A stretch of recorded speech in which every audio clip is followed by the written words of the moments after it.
Okay, what's happening? This guy, he's grabbed my fucking neck. Who grabbed your neck? He's got a broken neck. This one? This guy there. Orientation week in Dunedin is a time for celebration and drunken brawls, and Constable Tracy Burnsgrove and Jess Thompson have just found their first fight of the night. So it's this guy talking to the other officer in the black shirt? What happened was we walked past. Yep. He dropped it but it was a bit of a shoulder. You got a bit lippy to each other?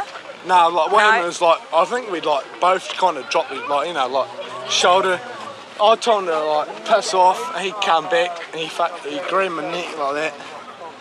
He grabbed his neck, so he grabbed my neck. He grabbed him, and he's only just broken. He's just had surgery on his neck. I just had to shoot him, and that hurt. Did he actually pull off? No, he just grabbed my throat. The only thing that hurts me is if I tweak it, if I pull it away.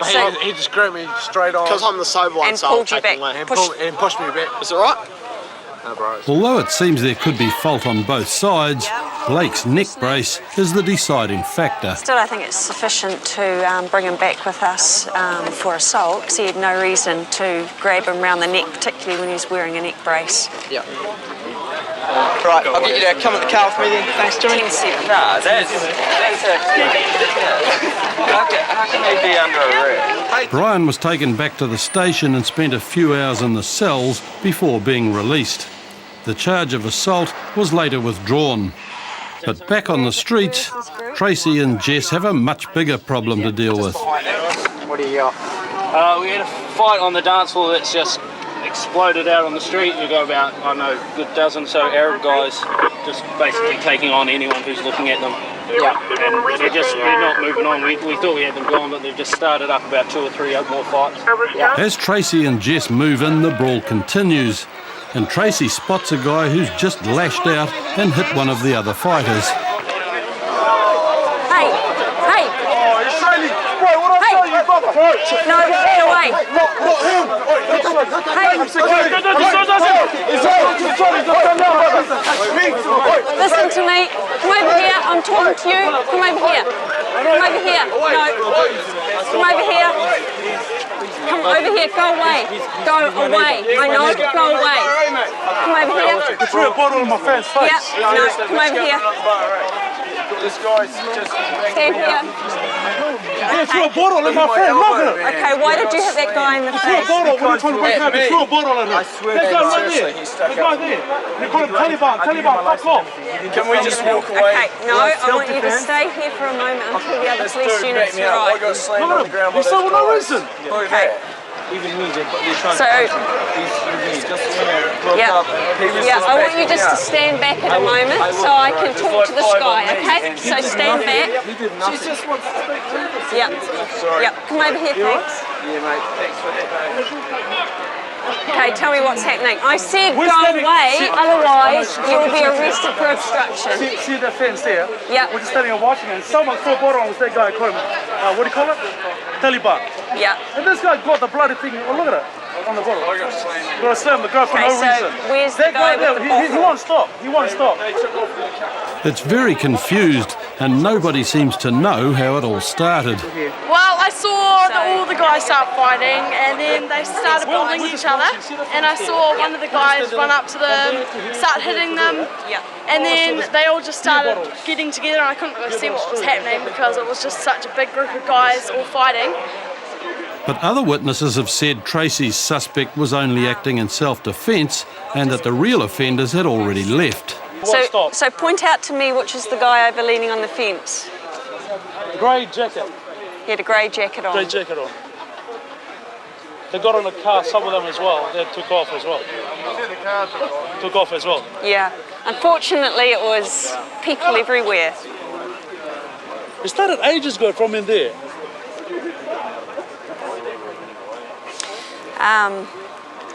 I'll just caution you that you're not obliged to say anything, but anything you do say may be given in evidence. I don't think this is going to go any further because the guys are gone, but if we catch up with them later... I know the license number. You got the license? Yeah, stupid. It's black, sports car. But Pete can't remember the licence plate number, and there's little the police can do without some sort of identification. You should be going home. Let's get a cup of coffee or something, so bro. No 14. Okay, guys. Leaving Tammy, the manager of the bar, hoping for better things on the nights to come. Things like this happen during orientation week. It's a week where people drink a lot and sometimes things get out of control. A lot of people have a bad night, one bender, and then it's all over for the night. But tomorrow's another night. We'll see what that brings. When they arrived at the address, the offender had long gone, and Barry and Martin were waiting anxiously for their arrival. Oh, we've been chased with a baseball bat. Oh, okay. But he said that he remembered me from somewhere, or do I remember him or something like that? Yep. And he got to the top of our driveway and he was yelling out, I'm gonna fucking kill you. Yep. Yeah, and then we just ran down there.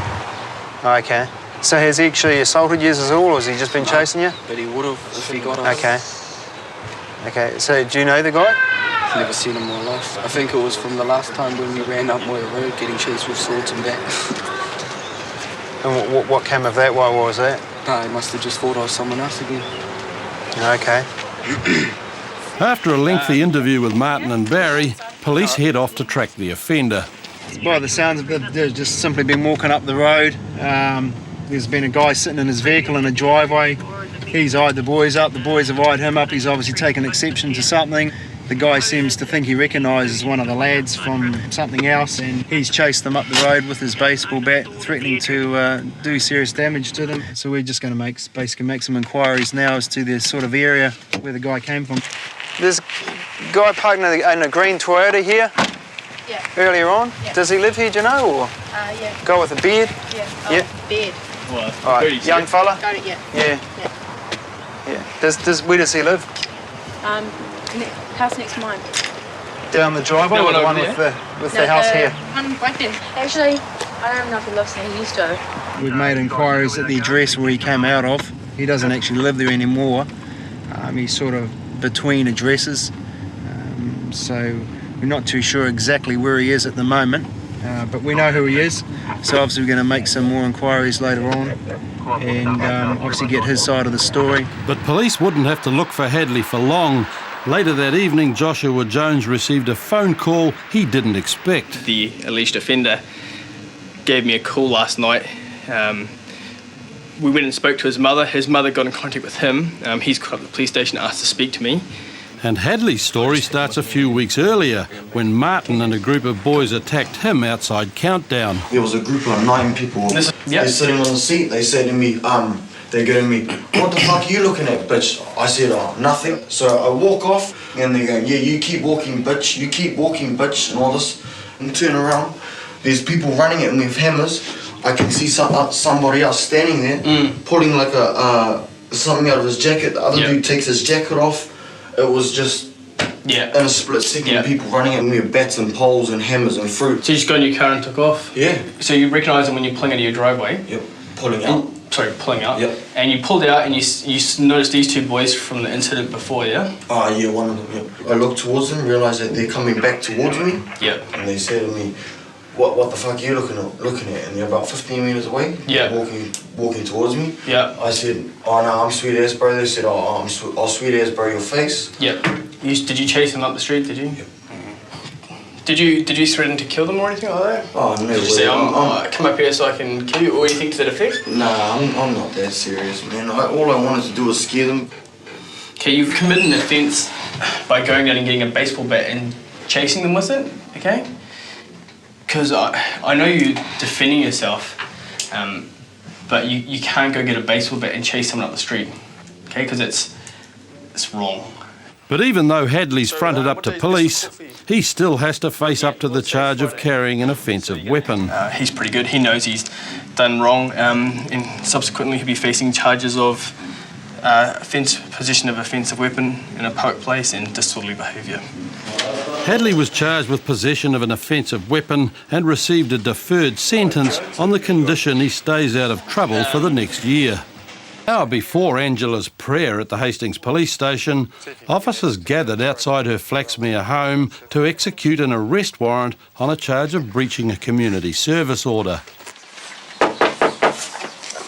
This was the second attempt to execute the warrant. The first time, the only people home had been Angela's 5- and 6-year-old children, who'd ended up in SIP's care for the day. G'day. Yeah? No, she's down at Columbus.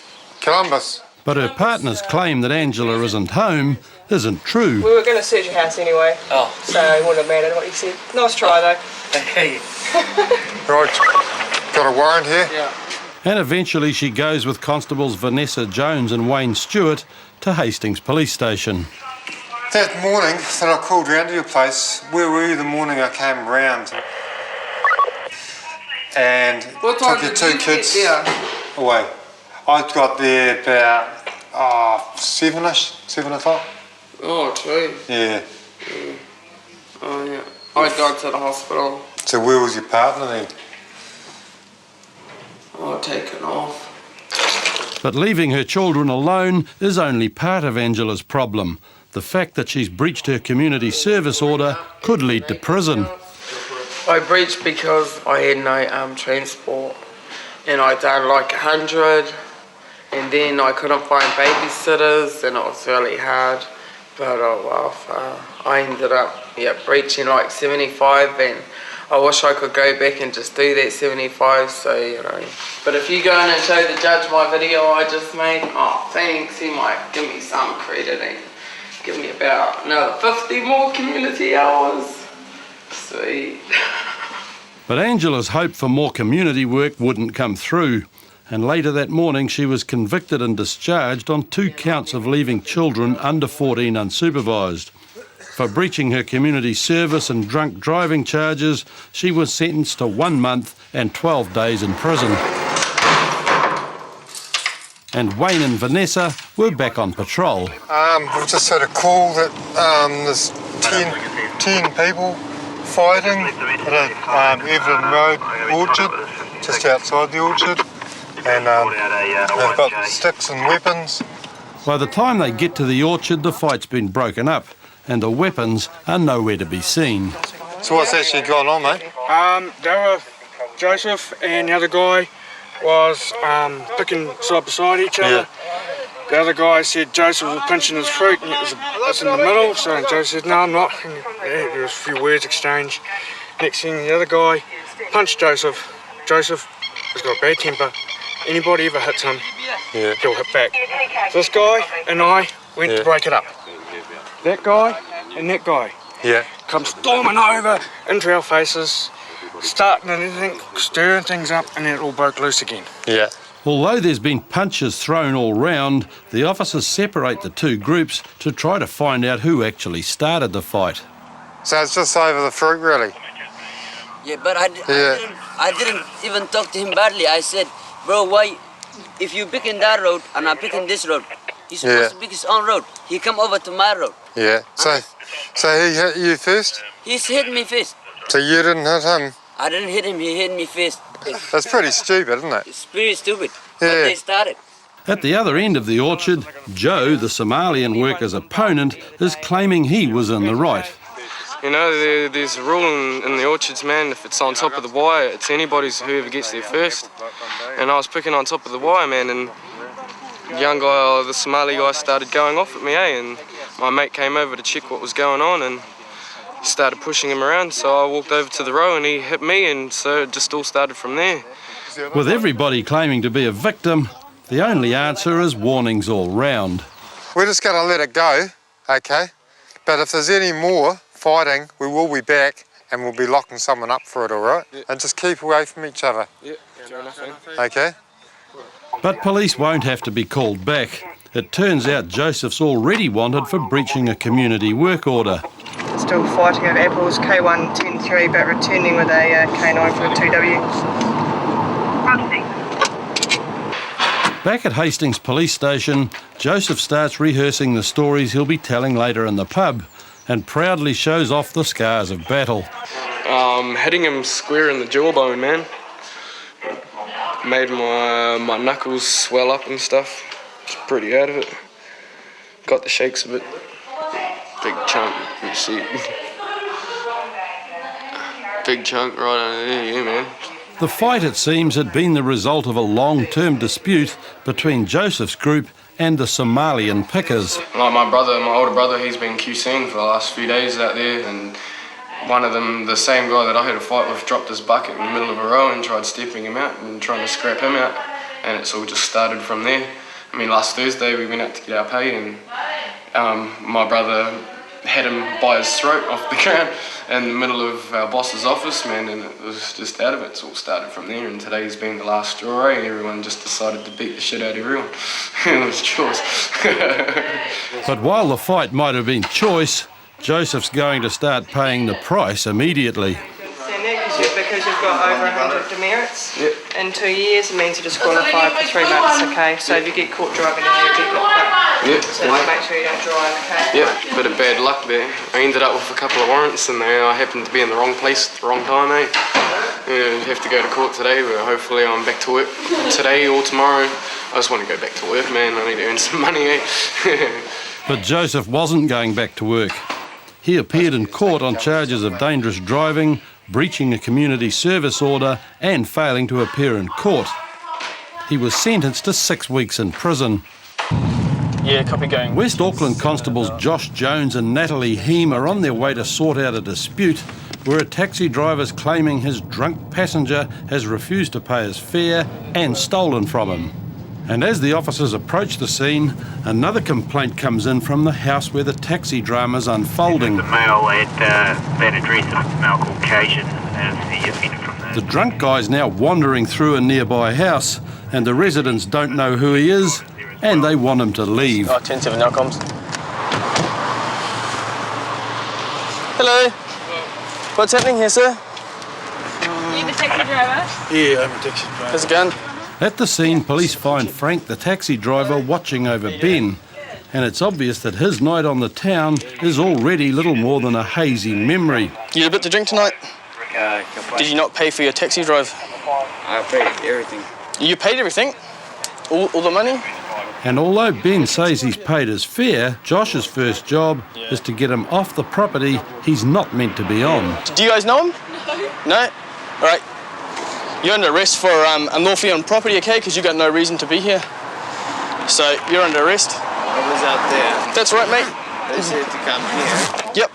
Just jump up. We'll go out there, okay? I'm just gonna have a chat to you. Come on. Just gonna tell you, because you're under arrest for unlawfully on property, okay? You've got some rights. You have the right to refrain from making a statement. With Ben's night going from bad to worse, Frank, the driver's, revealed that it all started over a $5.70 fare and the theft of the change.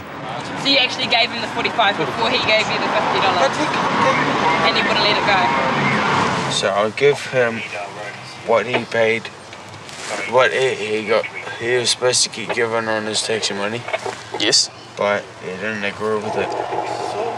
Okay. So when he pulled over and didn't agree with it, that's where we were in an argument.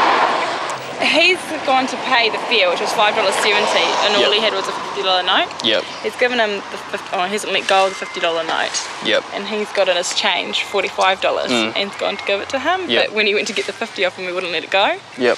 And he's taken the 50, put it back in his pocket, and for some reason wanted the 45 as well as his own 50. Huh. So he managed to get 20 of the 45. Yeah. So that's what he's still holding. So you took $20 off this man when you're supposed to be paying for a fare? I never took no Ben, pay him. Pass the money you have to pay him. I never had taken no money off. Pay him the money. Okay. But you still need to pay him for the fare, okay? Well, can we go to a shop, because I've never taken no money off him. No, I'm going to get you a change, but you're paying for your fare, Ben. Even though he's paid up, Ben will still go to court for theft, and his behaviour since getting out of the taxi could lead to further charges. He's walked off back down the road, walked back, asked if he could use the bathroom. They said no, so he's walked over to the bushes over here and taken a piss in the bush. He's then come over to the veranda, crawled across the veranda, fallen on the clothes rack over there, and then basically tried to crawl back into the house, and that's when we have turned up. Back at Henderson Station, Ben's still claiming he's both innocent and sober enough to go home. Pardon me, sir? How much have you had to drink tonight? I owe nothing to the taxi driver, That's sir. too much, eh? I'm sorry, sir. I owe nothing to the taxi driver, sir. Alright. What to her? I've been bullshitted by this too many times, but that taxi driver's trying to take me for everything, eh? Bloody bastard. Just finished processing our very, very drunk male. He's been charged with unlawfully on property and disorderly behaviour for his antics around the property, and he'll be going to court on Monday. In court, Ben was convicted of disorderly behaviour and ordered to pay $20 to the taxi driver. For the charge of unlawfully being in a building, he was convicted and discharged.